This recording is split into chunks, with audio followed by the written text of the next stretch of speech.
Jadi scaling 3. Nah, ini adalah scaling makro gitu ya, atau cara paling males gitu ya untuk nge-scale. Nah, scaling makro ini apa? Jadi gini, saya kadang-kadang juga kayak agak mager gitu ya untuk kayak ngeliat-ngeliat. Saya cuman kayak, oh ini masih bagus hasilnya. Ngelihatnya, view-nya ini adalah bisnis profit secara keseluruhan. Jadi misalkan ya, saya punya satu produk tadi namanya HCMJ gitu. Nah, kita lihat yang pertama last 7 days. Ini biasanya saya view-nya last 2 days. Nah, kalau di sini secara last 7 day, ini syarat saya ya. Syarat pertama saya kalau last 7 day ini 7 days masih ROAS-nya di atas 1,5, ini berarti oke, masih bagus. Kalau last 2 days ROAS-nya juga masih di atas 1, bahkan kalau bisa nih syaratnya di atas 2 gitu ya. Nah, ini dua syarat ini. Last 2 days, last 7 days masih bagus. Saya akan melakukan yang namanya duplicate lagi. Jadi duplicate. Nah, duplicate campaign yang paling bagus 1 kali, 1 sampai 2 kali. Nah, maksudnya gimana? Jadi gini, kita hari ini spending, contohnya kita harus spending 200.000, dapatnya revenue-nya 400.000. 400.000. Ini day one ya. Ini day one. Day 1. Nah, terus habis itu oke deh, day 2 kita nggak usah apa-apain, dapatnya 450.000. Terus saya bilang gitu ya sama tim saya day 3, coba deh di sini saya bilang nambah satu campaign ya, nambah satu campaign, budgetnya 100.000. Jadi besok itu kita dari kemarin udah dapat ini kan gambaran ROAS berarti kan. Ini kan ROAS kita dapat gambaran nih.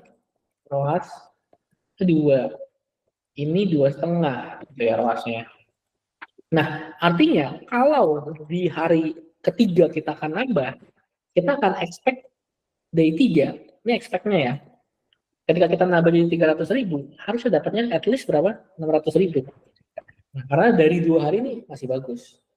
Jadi yaudah, terserah yang mana aja saya nggak ngelihat dashboard. Saya benar-benar nggak ngelihat dashboard sama sekali. Yang saya cuma tabel, gitu ya. Expected ROAS-nya adalah ya 2.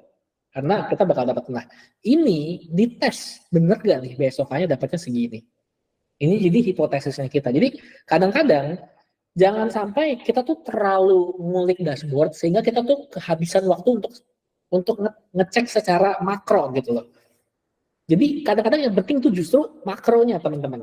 Nah, secara makro tuh kita bisa ngebaca, oh kalau saya ini 200.000, kenapa nggak saya duplicate aja campaign manapun lah gitu ya.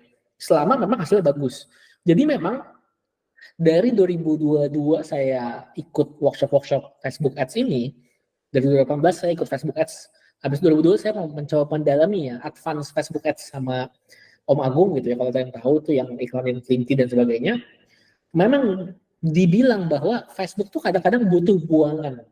Apa itu buangan? Jadi campaign kita tuh, jadi ibaratnya kalau di makro gini-gini. Campaign kita jelek di dashboard nggak apa-apa. Selama secara makro atau keseluruhan masih bagus. Jadi ya udah nggak apa-apa. Campaign ada yang jelek segala macam, udah diamin aja. Ngurus 0,8, 0,1 misalkan kayak gitu ya. Selama makronya bagus, secara keseluruhan bagus, diamin aja. Nggak masalah. Kalau makronya bagus, ini nggak masalah. Jadi campaign kita jelek di dashboard nggak apa-apa selama makronya bagus. Karena apa? Karena Facebook, ini algoritmanya ya katanya. Karena FB butuh buangan. Nah, ini ada mitos juga sih. Jadi secara makronya bagus, ya udah gas lagi nambahin budget, nambahin campaign. Nah, kalau mau lebih detail nambah campaign-nya gimana, ya udah pakai ini aja yang gulung ombak atau nambahin konten. Cuma kadang-kadang saya lagi nggak bikin konten, saya nggak produce konten, saya cuma bilang sama tim saya nambahin 2 campaign lagi, nambahin 3 campaign lagi. Jadi pertanyaannya adalah cuman besok besok akan ada berapa campaign, budgetnya berapa gitu. Oh, besok akan ada 4 nih, besok ada 4 campaign, budgetnya 400.000. Oh, berarti expected ROAS 2 ya masih ya, atau 1,8 lah, turun dikit gitu ya. 1,8 ya. Berarti profit adalah berapa gitu. Nah, tapi kurang lebih nih, scaling makro. Scaling makro ini juga sering saya gunakan, jadi saya nggak mau terlalu, kadang-kadang nggak mau terlalu detail di dashboard, jadi saya scaling secara makro aja. Nah, ini buat teman-teman yang mau scaling makro. Nah, sekali dulu ya, jadi untuk scaling makro seperti ini, saya kasih senjatanya. Nah, yang keempat adalah scaling manual. Nah, ini saya mau masukin gambar